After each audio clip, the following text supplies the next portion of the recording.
Hello everyone and welcome back to TowerGate. It is TowerGate day number 493. 493. July the 16th, 2018, Monday. Thank you so much for tuning in. Great to be back with you guys as usual. Love the comments. Love the comments. Okay, just before I get into the stuff I got written down, just a quick note here. I was kind of messing around on 4chan last night, and there was a couple cool threads going around. And of course, we've been hearing about, Mark Meadows talking about Lisa Page being cooperative and she's not being hostile, and she's answering questions that Peter's been stroking us would not answer. These types of things. They were pretty happy, of course, that she came out and told them that, hey, Rodenstein may have been telling you that he cleared all of us to speak to the various committees wanting to talk to us, but that we certainly had not been given the permission or certainly we're not told, okay, you're okay to talk with these congressional committees and all these things, which has kind of put Rodenstein into a bad way. And of course, people are talking about maybe this week, as a result of that they may be having a impeachment vote for Rod Rodenstein because of what they learned from Lisa Page. So that's one thing that, of course, we've all heard. But just this whole general statement of she's being more cooperative, she's answering questions, this and that and the other thing, it appears that what some people are speculating on, and I don't know if this is 4chan people that are in the know or if they're just 4chan people who are just, pulling stuff out of the sky.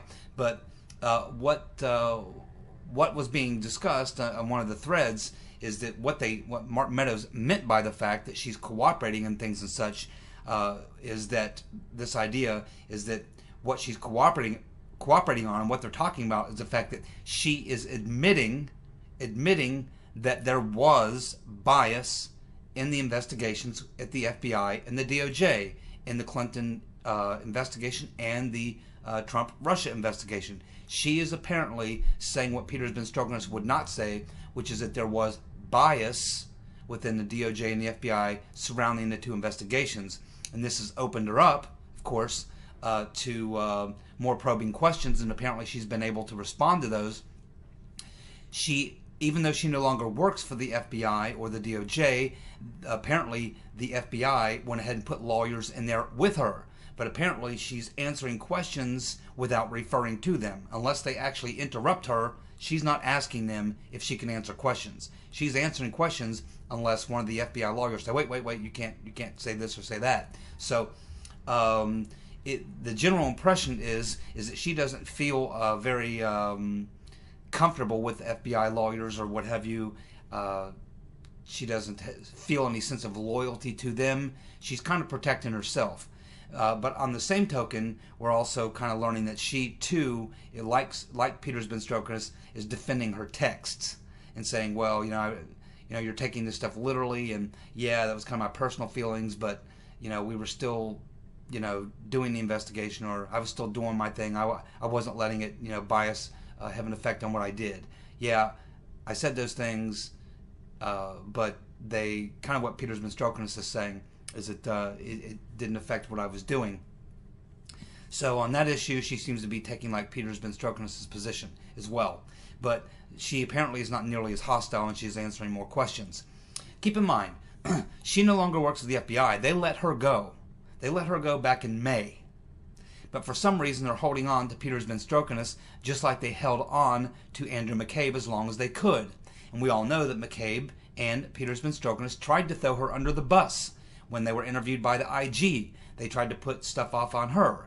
Then the IG went and interviewed her, and she was very upset about that. She realized that Peter's been stroking us and McCabe were turning on her. And so what she did was she told the IG, hey, I've got the evidence to prove what I'm telling you is true and that they're lying. And so it was largely the information that the IG got from Lisa Page that got McCabe, that exposed McCabe as being the one who was behind writing those stories, having her write the stories, of course, or produce the stories that ended up going into the press. So that's how she defended herself. She produced the evidence for the IG, and that's what proved that McCabe was lying. And of course, Peter's been stroking us was apparently backing McCabe on this and wasn't backing her. And we all remember the very last text between her and Peter's been stroking us was her texting him saying, don't ever text me again, or don't ever call me again, or what have you. So that tells us a lot there. Now think a lot about her position.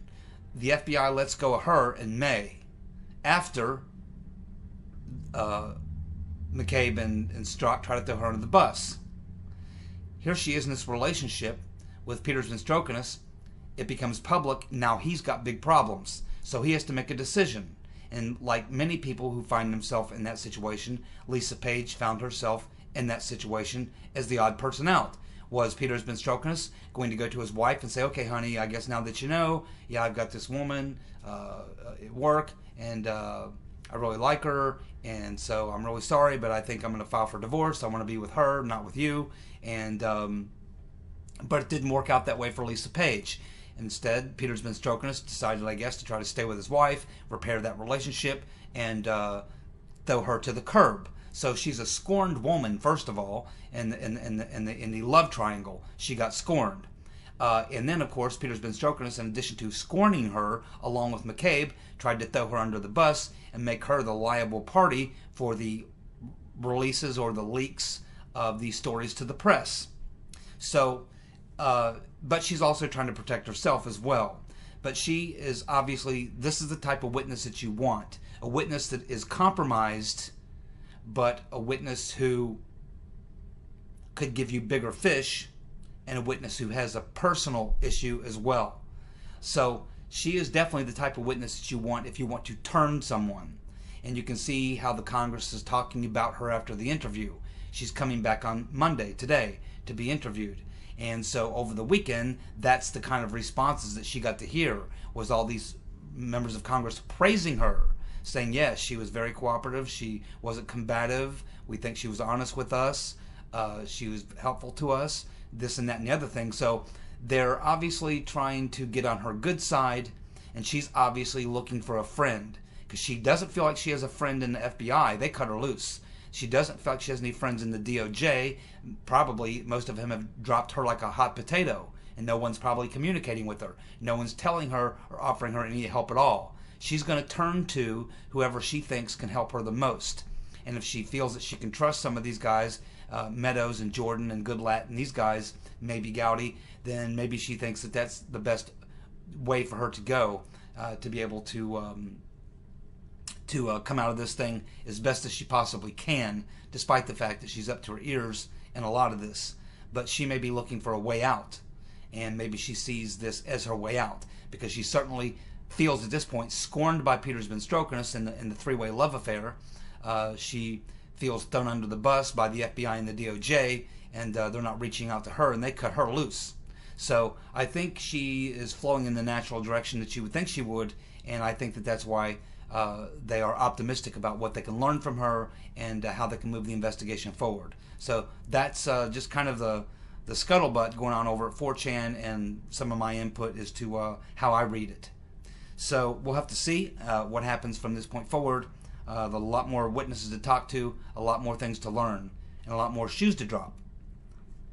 Now let's get to Devin Nunes from Sunday Morning with Maria Bartiromo.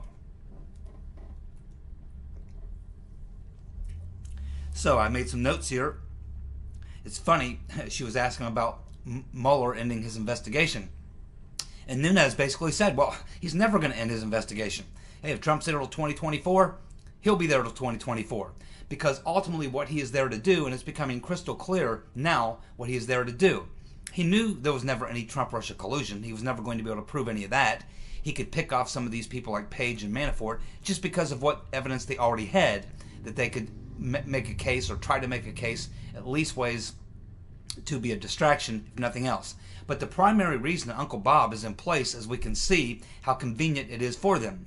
It is him having his investigation going that is preventing all these witnesses from being able to talk. It's what's giving Rodenstein and Ray cover for not having to produce documents and witnesses, because they can say, hey, there's an ongoing investigation. As long as there's an ongoing investigation, we can't give you the documents. We can't let you talk to the witnesses. We can't produce this stuff. See, so by the very fact that the Mueller investigation exists, it provides as a defense and a defensive strategy for the deep state and the criminals not to have to produce documents and witnesses because they can say it's an ongoing investigation. So as soon as the investigation ends, then it's a closed investigation. Then everything about the closed investigation then is clearly something that the Congress can get the documents and everything that they want and the witnesses, and they can go deeper into the conspiracy. So Uncle Bob the Executioner's primary role is probably to keep his investigation going as long as it takes. Because as soon as it ends, it's a closed investigation. And all the excuses that they're using about not being able to talk about things or produce witnesses or documents because of the ongoing investigation, that's all over. And now it's all open. And now they can get anything they want. So this is kind of the take that Nunes gave Maria Bartiromo as far as why he doesn't think that the Mueller investigation is going to be wrapped up anytime soon, because it is creating the brick wall that's keeping Nunes and other committees from getting documents and witnesses, because it is the ongoing investigation. And once that investigation is ended, so is the defensive wall is gone that they have been using not to answer questions. It was the same with McCabe. It was the same with Strzok. It was the same with Comey. It's going to be the same with all these people. They're all going to say, well, we can't talk about that. We've been advised because of an ongoing investigation. So as long as Uncle Bob has an ongoing investigation, you'll never be able to get to the truth, because you'll never be able to get the documents and the witnesses that you need to prove your case. So that appears to be, at least in Nunes's mind, what the game is with Uncle Bob. And I think that's a very, very astute position to come to based on everything that we see, and why Mueller continues to run his witch hunt despite the fact that he's producing very, very little that can actually have any impact at all on anything. We also learned from Devin Nunes that he still is not satisfied with the documents that he's received regarding the informants and the FISA surveillance. He's still not getting what he wants. He says that they now have until July the 31st. So it's another deadline. But every time these deadlines come and go, nothing ever happens. So as a result, I don't think that they'll produce by the 31st. They'll get nothing more than they've been getting. It's still coming out in drips and drips and drips, and all the real damaging material they're sitting on. And they probably will, as long as there is a Mueller investigation open. This is where the problem lies. So we have been told that Nunes had gotten some information on the informant, and I'm not sure about the FISA, but on the informant, we had heard that this came from the Last Refuge conservative treehouse, that he had gotten some of the stuff he wanted. But according to what he said to Maria Bartiromo on Sunday morning, it doesn't appear that he's very happy with what he's gotten regarding Mr. Halper or any other informants. He's still obviously being stonewalled there a lot more than he would like, and he's still being stonewalled on the FISA information. And I think that's because they simply don't have it. And I think the same is true of the informants. I think they simply don't have it, because it was a CIA intelligence operation at that time, not an FBI investigation at that time. And I think that this is ultimately where Nunes has to go, and I think he knows that, but I think he has to exhaust this entire line, but he can't exhaust it as long as the Mueller investigation is out there, because they can keep on saying, well, that's pertaining to an ongoing investigation. So it's this firewall that Uncle Bob the Executioner is able to create just by having an investigation. And that's what's frustrating to Nunes. Nunes also pointed out that this report by Uncle Bob the Executioner and Rodenstein, when they came out and had the press conference about the 12 intelligence officers from the Russian GRC, which is their intelligence agency, Nunes says, hey, everything that they said there was in page 3, page 4 of our report that we released back in March. There's nothing new there except for the fact that they Mueller's report and what Rodenstein, what they produced, was only half the story. It makes it look like they were intervening only and working against Democrats.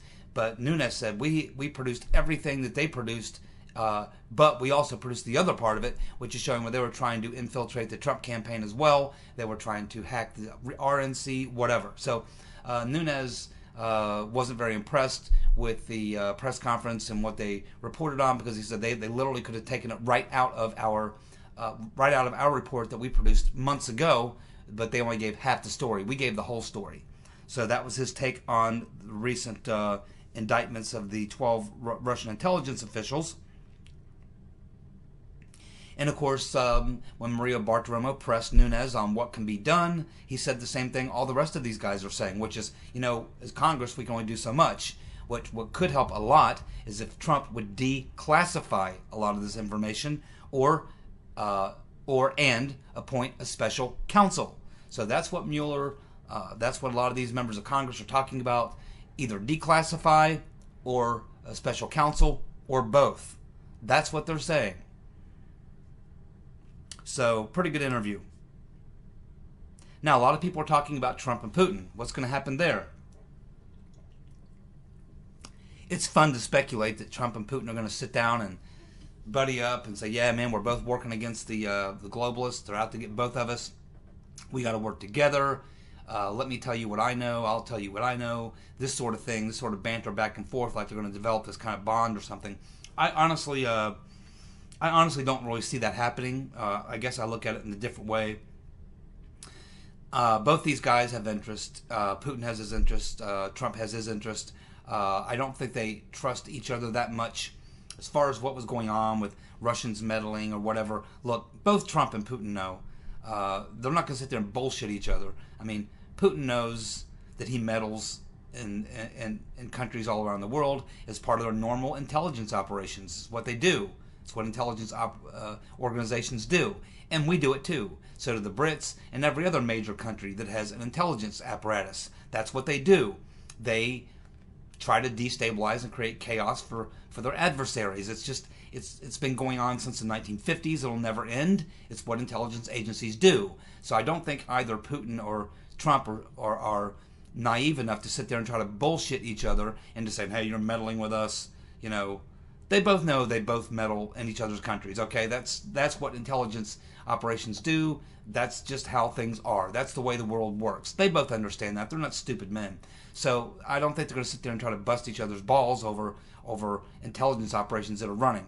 As far as interfering in the elections, I don't really think that the Russians or Putin was specifically targeting either party or either candidate, or even specifically targeting parties. I just, to what extent the Russian government or intelligence may have been involved, I don't really think they were involved in anything like that. There may have been private people, spin-offs, people with their own interest who are Russians or whatever. Who knows what's all going on with that? A lot of this stuff goes on all around the world. Who knows? But I don't think Putin really had any particular choice. I think he kind of feels like the deep state runs the country, regardless of if it's a Republican, Democrat, Hillary, or Trump. It's going to be the same foreign policy, regardless. It's going to be the hard line against Russia. So I just don't think there's a lot of there. I guess I think that the issues that they're most interested in are the issues which I think to Putin and the Russians, I think it's primarily protecting their energy, because that's their lifeblood of their country, and I think that's the issues that are going to be closest to that he's going to be most focused on, are protecting his country's energy interests. Obviously, that's a big part of Trump's plan, is to be energy independent, to export more to Europe. That cuts into their supply. So I think the energy issue will be the issue that both of them will be engaged in the most. Obviously, there's still the issue with Ukraine, the issue in Syria, and just other general issues. I think these are actually the issues that they will spend a lot of time talking about. I don't think they're going to spend that much time talking about the election or anything else, or anything. And if Putin were to really want to help Trump out, I guess you'd say, or get involved in this whole thing, I think the area where he could do the most damage would certainly be to give Trump more information about the Clinton Foundation, because the Clinton Foundation was essentially the money laundering mechanism for the Uranium One project. So they know a lot about that. They know a lot about donations, where the money went, with the offshore banks where that money was transferred and laundered. Putin could probably lay out and give a lot of evidence to Trump about the money laundering operations going on through the Clinton Foundation, particularly as it relates to Uranium One. So if there's an area where Putin could offer Trump some information that could be highly damaging, I would think it would be information he could give Trump about the operations of the Clinton Foundation, which is a large global money laundering mechanism for the Clintons and their friends, regardless of where they come from in the world. And I think that's the area where Trump could probably, but as far as like the DNC, the WikiLeaks, the emails, the lost emails, the missing emails, whatever. I don't think Putin has anything like that, and I don't think he would spend much time on it. I think to him it's just not that important. I think the bigger thing would be obviously energy interest. He might be able to give Trump some dope on Clinton Foundation or what happened with Uranium One or something like that. But he doesn't really want that drug back up either. That doesn't necessarily reflect good on Putin and the Russians either, because they were involved in a criminal operation there. There's already been some consequences, but they stopped short of going all the way to the big players. And I don't know that Trump wants to rattle, Putin or Trump want to rattle, Putin doesn't want that many cages rattled in Russia. Trump wouldn't mind it. So I just don't think there's going to be a lot of that kind of real crazy stuff that we like to talk about and like to believe could be true. I just don't think it'll happen. I think most of their time will be spent talking about real issues, energy, Ukraine, Syria, and things and such. Not so much on elections, WikiLeaks, emails. These things I think will be minor issues. Trump will probably bring up the interference in the elections or whatever. Putin will deny it, but I don't think they'll spend much time trying to beat each other up over these issues at all. That's just my thoughts. Hope I'm wrong. Tom Perez, head of the DNC, who's horribly incompetent, had a pretty good grilling on CNN. Believe it or not, CNN actually hit him with some tough questions and didn't let him off the hook. So this anchor on CNN is talking to Tom Perez, and she says she's asking to him about the DNC server, and she's asking him about why the DNC did not turn over the DN server to the FBI. And of course, here was his exact response. Well, the fact of the matter is that we cooperated fully with the FBI. We cooperated fully with the FBI. She looked at him like, okay, we know from the testimony that the FBI and the DHS both tried pretty hard to get you to let them look at those servers, and no, the DNC wasn't cooperating at all in that. And that's at least weighs their side of the story. And of course, he reminded her, of course, that he was not the head of the DNC at the time. Debbie Blabbermouth Wasserman Schultz was, and then later Donna Brazile. He said, I took over after that. But he said, essentially, after she didn't swallow his first line that they had cooperated fully with the FBI, and she pushed on him, then he came back and said, so she came back and said, okay, so will you turn over the DNC servers to the investigators? And he said, quote, we have cooperated since day one, and we will continue to cooperate. Didn't say yes, didn't say no. We've cooperated since day one, and we will continue to cooperate. Okay, so he can't answer the question. That's what that tells you. He cannot honestly answer the question. Okay, then Perez is then asked again by CNN if we should abolish ICE. Should we abolish ICE?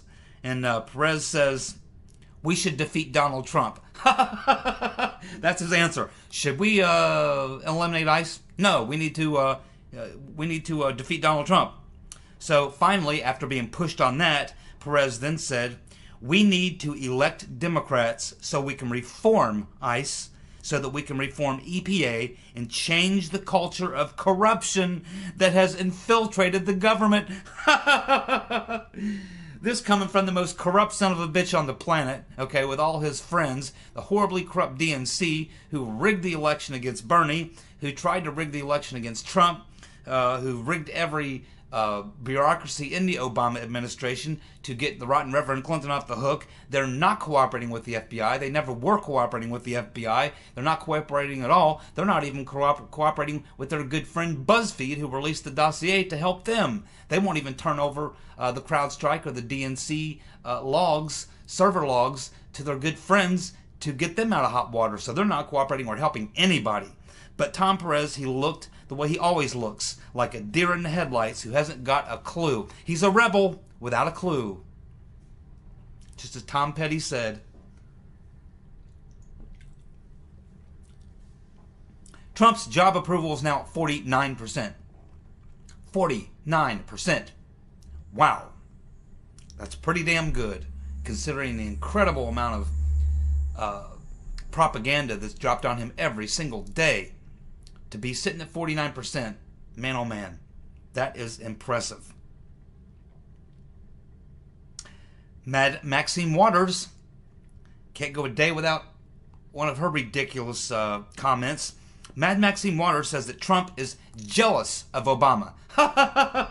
Obama, who never had one single quarter in his entire 8 years of more than 2% of growth, who told us, oh, the days of 4% growth are over. That's just not the days of 2%. That is the new normal. That's the new normal. And those manufacturing jobs, they're not coming back. They're not coming back. That is the new globalist environment that we live in. We're just going to have to get used to it. No more 4% growth. No more manufacturing jobs. That's what he told us.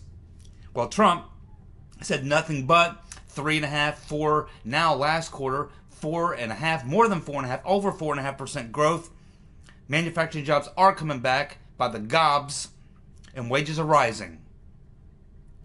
Mad Max, she's clearly on another planet, man. This is a woman who's just, she's not even relative at this point. Then, of course, that brings us to our dumbass of the week, because it is Monday, and the dumbass of the week is someone I've been wanting to give dumbass of the week to for a long time. He's certainly been deserving of it, and that would be, Rob Reiner, otherwise known as Meathead. Meathead. Michael Stivic, from All in the Family. Rob Reiner, whose father was a very good man. He is an asshole. Now, Rob Reiner comes out after the Rodenstein press conference. Rodenstein comes out and says, announces the 12 Russian intel guys, and then he makes it a point to say that there were no Americans involved with the GRC. There was no collusion alleged. There's no evidence any Americans knew they were a part of anything going on. Nothing to do with the Americans. No collusion. Nothing like that at all. This was just an indictment against 12 Russian spies who apparently worked for GRC, who were apparently involved in meddling or whatever. But Rodenstein made it perfectly clear that there was no collusion, no American involvement, nothing to do with anybody or anything like that. But despite that, Meathead comes out right after that and says, boom, these indictments make it crystal clear that the Trump campaign conspired with Russia. Perfectly clear that the Trump campaign conspired with Russia, despite the fact that in the press conference, if you watched it, he said the exact opposite. It makes you wonder if Meathead watched the conference. But this just tells you how either out of touch with reality they are or how big of liars they are. Maybe he just thought he would put that out there on Twitter thinking that 1 million people would see it and would believe it. Uh-oh, Meathead just put out that Rodenstein has found that Trump was guilty of collusion. Meathead said so. It's on his Twitter. Despite the fact that the press conference, he said 180 degrees the opposite. Let's not forget that it was Rob Reiner, Meathead, who once said about when he was younger and he was on a movie set or a TV set or something, he said his hormones are going wild, and he admits to grabbing Mary Tyler Moore's ass. Yes, he admits to grabbing Mary Tyler Moore's ass when he was a young fella. His hormones were raging. Of course, now, something like that would get him kicked out of the Me Too movement.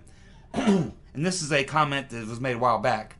I bet he wouldn't admit to that today. Hey, Meathead, tell us about the time you grabbed Mary Tyler Moore's ass. Tell us all about that, Meathead. Probably the only ass he's ever had. Next, let's see. Pelosi's senility is no longer in question. No longer in question. I mean, she has gotten to the point now where she cannot even complete a coherent sentence. She is garbling her words. She cannot make a logical, rational sentence. Her sentences don't make sense. It's like her mind is just going. It's almost like she's reminds me of someone who's had a stroke, like a mild stroke. Like people have a mild stroke and they slur their words after that, and they have issues formulating sentences and things and such. That's what Pelosi, I almost wonder if she's had a stroke and that they just kept it quiet or something. Because you could, through this entire speech, I didn't watch it on video, I read the text. I read the transcript of the speech. But the way they transcripted it by, actually putting the words that she was trying to say and put the sentences in there just exactly the way she did. They didn't try to correct anything, didn't try to fix any words she muffled or garbled. They just typed it up the way it sounded. And I can't go through all of it with you, but at one point, she actually made a sentence, made a statement that was a sentence that was exactly the following words. I'm going to read these to you. I'm literally going to read this to you and see what you think. Quote, "The GOP tax scam for the rich that added $2 trillion more to the deficit." The GOP tax scam for the rich that added $2 trillion more to the deficit. Now, I don't know if she's talking about the tax scam. It was actually a tax bill, and it provided tax cuts for 90% of middle-class America, and they seem to be pretty happy with it. As far as, excuse me, as far as deficits, I believe in the last quarter, Trump's deficit was down 140 million or something. So, no, he's actually lowering deficit and shrinking the size of government and shrinking the federal payroll. He's actually doing that. That's shrinking, not growing. So this woman is completely out to lunch. But there's probably a dozen, 15, 20 sentences and 50 probably words that she just completely garbles, that you can't even pronounce. It says she makes statements that make no sense, sentences that make no sense. I mean, I really honestly believe that she must have had a mild stroke at some point and has kept it very quiet. But yeah, she's very, very close to senile. Very close to senile. And so the brain freezes, the speech issues, the gaffes. Well, like I say, she's the best gift that we have going into 2018 and 2020. God willing, she will be around for another 6 years, because she is almost an absolute guarantee that we hold the House both in 2018 and 2022, that we win the White House again in 2020. I mean, she's a gift, man, that we don't want to lose. We're learning that Trump told Theresa May how to get out of Brexit. He told her to sue him. Sue the EU if you want to get out of Brexit. That's how you do it.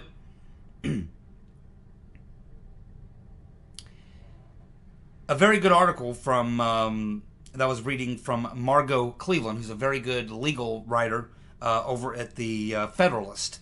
And she laid out 6 things and 6 ways that the Department of Justice abused its authority when it spied on the Trump campaign. And these are all things that they're trying to get to the bottom of. We know these things happened.